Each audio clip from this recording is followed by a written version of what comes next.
Hello, good morning. कैसे हैं सब लोग? अच्छे? आई होप आप लोग अच्छा कर रहे होंगे, अच्छी पढ़ाई लिखाई चल रही है। तो आज हम लोग चैप्टर नंबर 5 एक्सरसाइज 5.1 के 4th क्वेश्चन से स्टार्ट करेंगे, क्योंकि पिछले वीडियो में हमने ये किया था और पिछले वीडियो में हमने जो है एक्सरसाइज 5.1 के फर्स्ट, सेकंड, थर्ड क्वेश्चंस को सॉल्व कर लिया था, उसको सॉर्ट आउट कर लिया था। अब हमारे पास क्वेश्चन नंबर 4 है, और क्वेश्चन नंबर 4 क्या है ये हमको समझना है। आपको कुछ सीक्वेंसेस दिए गए हैं और उसमें ये आपको बताना है कि क्या वो सीक्वेंस जो है क्या वो सीक्वेंस जो है अर्थमेटिक प्रोग्रेशन है कि नहीं है। ओके, अगर है तो उसके और टर्म्स को आपको फाइंड करना है, अगर नहीं है तो नो करके कुछ नहीं करना है। ठीक है, क्लियर? आपके समझ में ये बात आ गई होगी। तो चलिए स्टार्ट करते हैं।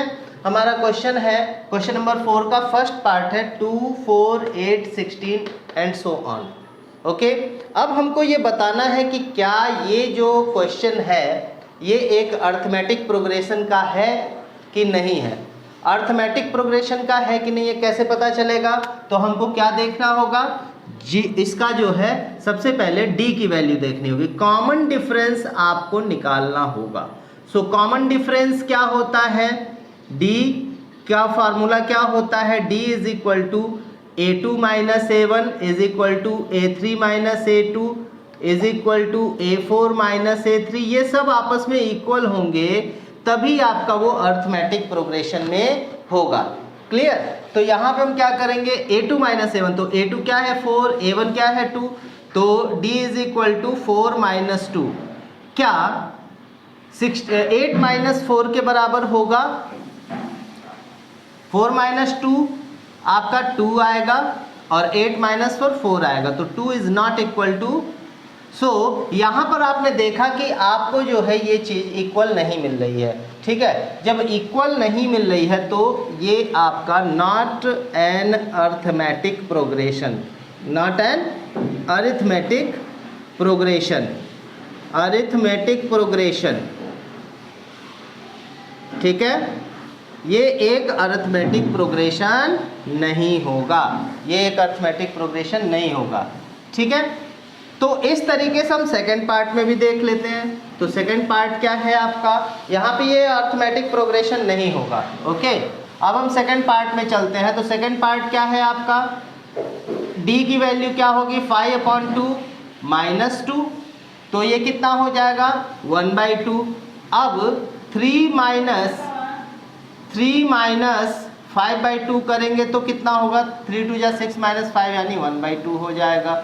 ये 1/2 हो गया। ठीक है, इट मीन्स कि ये आपका अर्थमेटिक प्रोग्रेशन होगा।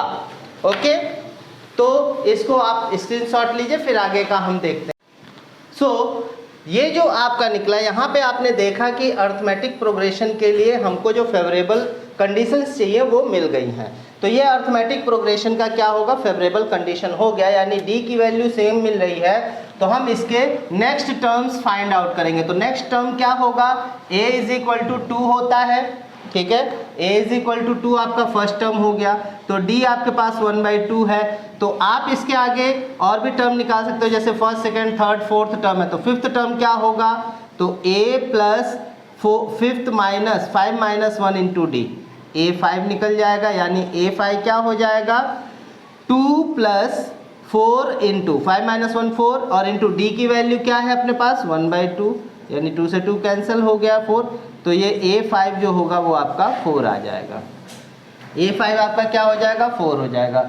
नाउ लाइक दिस आप क्या निकाल सकते हो, a6 इज इक्वल टू क्या होगा, तो a6 होगा a plus 6 minus 1 into D, यानी 2 प्लस 5d, यानी 2 प्लस 5 इंटू 1/2, यानी ये हो जाएगा 2 प्लस 5/2, यानी 2 2 4 9/2। ओके, ये आपका नेक्स्ट टर्म मिल जाएगा, यानी मोर टर्म आपको क्या क्या मिल गया, 4 मिल गया, 9/2 मिल गया, ऐसे आपको टर्म्स मिलते जाएंगे। ओके, क्लियर हुआ? अगर आपको इसमें कोई भी डाउट है तो आप मुझे उसको बता सकते हैं, कमेंट कर सकते हैं कमेंट सेक्शन में जा करके कि सर ये चीज़ नहीं समझ में आई या इसमें कुछ प्रॉब्लम है। ठीक है, तो आपका ये क्लियर हो गया। आप इसका स्क्रीनशॉट ले लीजिए, फिर हम आगे बढ़ते हैं। ओके, स्क्रीनशॉट ले लीजिए, फिर हम आगे बढ़ते हैं। Okay, the next part is -1.2, -3.2, -5.2, -7.2 and fourth part is -10, -6, -2, 2। Okay, तो अब आप क्या करोगे, यहाँ पर आपको जो है पहले तो ये पता करना है कि क्या ये एक अर्थमेटिक प्रोग्रेशन है। अगर है तो आपको आगे बढ़ना है, उसके कुछ और टर्म्स फाइंड आउट करने हैं। अगर नहीं है तो आपको आगे नहीं बढ़ना है, वहीं पे लिख देना कि not an arithmetic progression. Okay, तो चलिए हम देखते हैं कि कैसे जो है हम इसके आगे के 3 टर्म्स बना सकते हैं अगर ये अर्थमेटिक प्रोग्रेशन में है तो यहाँ पे a इज इक्वल टू -1.2 हो गया, then d is equal to what -3.2 -1.2 करते हैं, तो -3.2 प्लस 1.2 ये माइनस हो जाएगा इसमें से, तो कितना हो जाएगा 0 और 1 -1, यानी d की वैल्यू -1 यहाँ से मिल रही है। अब आगे भी देखें क्या इसको इसमें माइनस करने पे उतना आ रहा है, अगर आ रहा है तो आपका हो जाएगा 2 आएगा, 2 -2 मिलेगा। ओके, अब इधर भी करके देख लेते हैं, -5.2 यानी d का एक और वैल्यू निकालते हैं, -5.2 -3.2 यानी क्या हो जाएगा -5.2 प्लस 3.2, तो यहाँ पे क्या हो गया -2, यहाँ भी मिल गया, यानी d की वैल्यू आपको सेम मिल रही है। जब d की वैल्यू सेम मिल रही है तो आपको नेक्स्ट 3 टर्म्स फाइंड आउट करने हैं, यानी it is an arithmetic progression, ये अर्थमेटिक प्रोग्रेशन में है। अब आप क्या करोगे, यहाँ पर नेक्स्ट 3 टर्म, तो पहले गिन लो कितने टर्म हैं यहाँ पे, 1 2 3 4, आपको 5th 6th 7 टर्म्स निकालने हैं। ठीक है, 6th 7th और 5th 6th और 7th टर्म आपको फाइंड आउट करने हैं। 1 2 3 4 है, तो 5th टर्म क्या होता है, 5th टर्म के लिए हम क्या लिखेंगे, a5 is equal to a plus 5 minus 1 into D, implies यहाँ पे क्या हो जाएगा आपका a की वैल्यू क्या है -1.2 प्लस 5 माइनस 1 इंटू डी की वैल्यू क्या है -2, यानी आपका क्या हो जाएगा यहाँ पे -1.2 और -8, क्योंकि -2 ये 4 2 या 8 -8, तो कितना हो जाएगा 8 में से 1.2 को माइनस कर दीजिए, कितना आ जाएगा आपका, सॉरी ये ऐड हो जाएगा।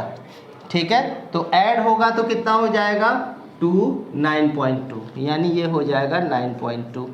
ओके, तो a5 आपका क्या हो गया 9.2 हो गया, a6 आपका क्या हो जाएगा, a6 इज इक्वल टू, यहाँ निकाल लीजिए, a6 इज इक्वल टू क्या हो जाएगा, a6 इज इक्वल टू हो जाएगा a plus 6 minus 1 into D, तो a6 is equal to a की वैल्यू -1.2 प्लस 5 इंटू -2, तो ये हो जाएगा -1.2 -10, तो ये हो जाएगा -11.2, यानी a6 आपका कितना हो गया -11.2।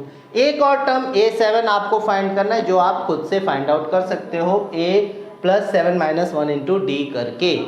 क्लियर, समझ में आ गई होगी बात आपको, तो चलिए इसका स्क्रीनशॉट ले लीजिए, फिर हम आगे बढ़ते हैं। ओके, तो अब आपका आता है क्वेश्चन नंबर 4 का फोर्थ टर्म। फोर्थ टर्म क्या है इसको देखिए, -10 -6 -2 2। अब इसको भी पहले हम चेक करेंगे कि क्या ये अर्थमेटिक प्रोग्रेशन में है, अगर है तो कैसे, और इसके आगे के टर्म्स क्या होंगे इसको हमको समझना है। ओके, तो चलिए यहाँ पे a की वैल्यू क्या हो गई -10, then d is equal to -6 minus 10 करेंगे तो -6 प्लस 10 होगा, जो कि 4 के बराबर होगा।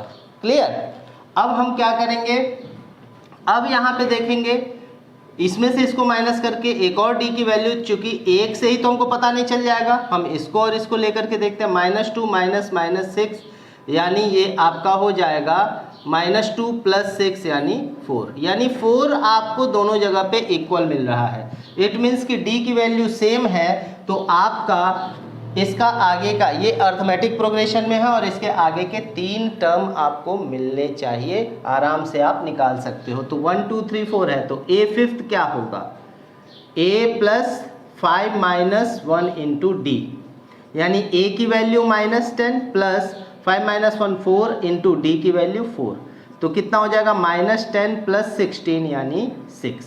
a5 आपका क्या आ गया, 6 आ गया। a6 आप निकालिए, तो यहाँ मैं डायरेक्ट लिखूंगा अब a + 5d, देन ये क्या हो जाएगा -10 + 5 × 4, यानी 20 - 10 10 हो जाएगा।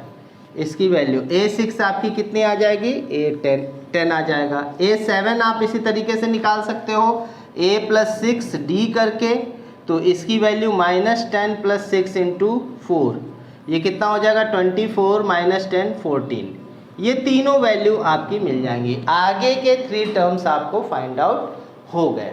ओके, तो अब हम आगे बढ़ते हैं क्वेश्चन नंबर 4 में। अभी बहुत सारे क्वेश्चन हैं, ये आप लोग आज हम आपको इसका करें 4 क्वेश्चन बताया ना, 3 क्वेश्चन और बताऊंगा, फिर आगे नेक्स्ट वीडियो में आपको मिलेगा। तो चलिए अभी इसका स्क्रीनशॉट ले लीजिए, फिर हम नेक्स्ट क्वेश्चन की तरफ बढ़ते हैं।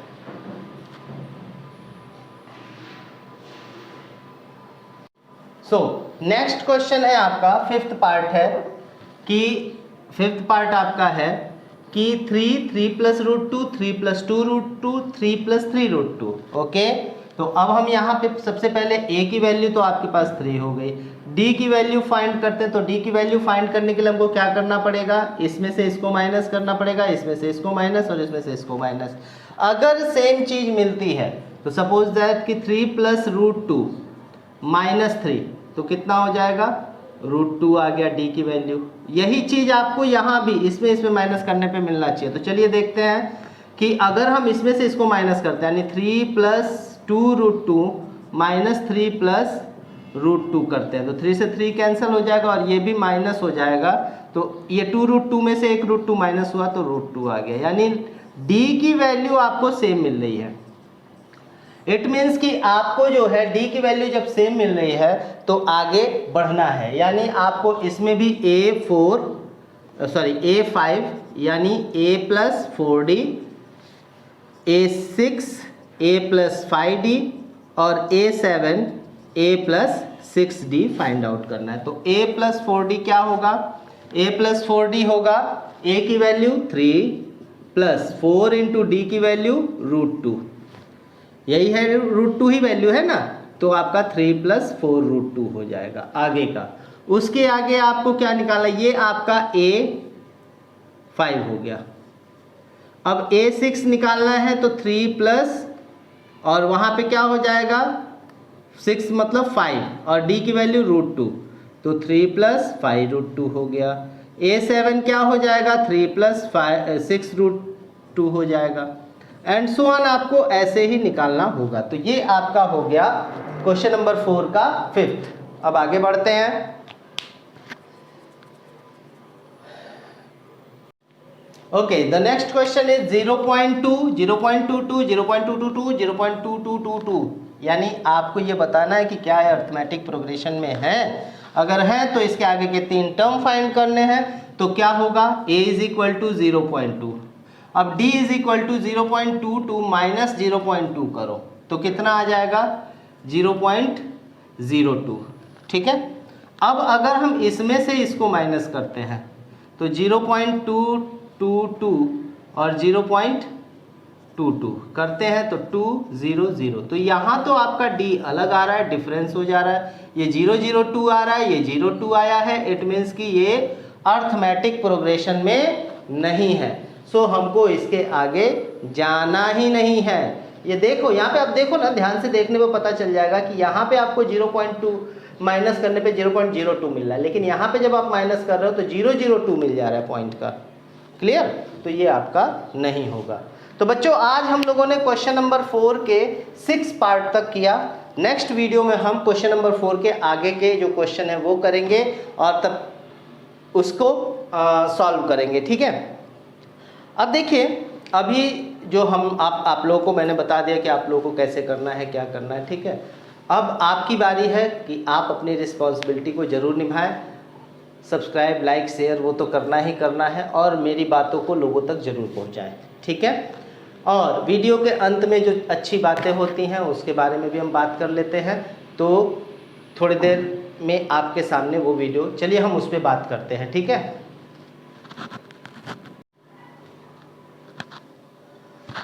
तो बच्चों देखो, आज मैं आप लोगों से बात करने वाला हूँ सेल्फ कॉन्फिडेंस की, ओके। देखिए, जब भी आप जीवन में कुछ भी नया करोगे, ठीक है ना, जीवन में जब भी आप कुछ भी नया करने की सोचोगे जो आपके लाइफ के लिए अच्छा होगा आपके हिसाब से, या कुछ लोगों का उदाहरण आपके सामने होगा कि आपने उनको देखा है कि वो बहुत अच्छा किए हैं, तो निश्चित तौर पे जब आप शुरू करोगे तो पहले लोग आपको हंसेंगे, आप पर हंसेंगे, फिर उसके बाद आपको पागल समझा जाएगा, फिर कुछ दिनों तक मजाक उड़ाया जाएगा। लेकिन जिस दिन आप उसमें अच्छा कर जाओगे ना, जिस दिन आप अपने एम की तरफ अच्छे से आगे बढ़ जाओगे, अपने लक्ष्य को प्राप्त करना शुरू कर दोगे, उस दिन वही दुनिया आपके पीछे पीछे आएगी और कहेगी कि हाँ, इसमें कुछ था। तो आप अपने आत्मविश्वास को कमज़ोर मत होने देना, सेल्फ कॉन्फिडेंस को बनाए रखना। मेरा यही कहना है आप लोगों से कि सेल्फ कॉन्फिडेंट पर्सन जो होता है ना, वो लाइफ में कभी हार नहीं मानता और हार माननी भी नहीं चाहिए, ठीक है। तो लाइफ में हमेशा बी कॉन्फिडेंट, अपने वर्क पे फोकस कीजिए और आगे बढ़ते रहिए। तब तक के लिए गुड बाय।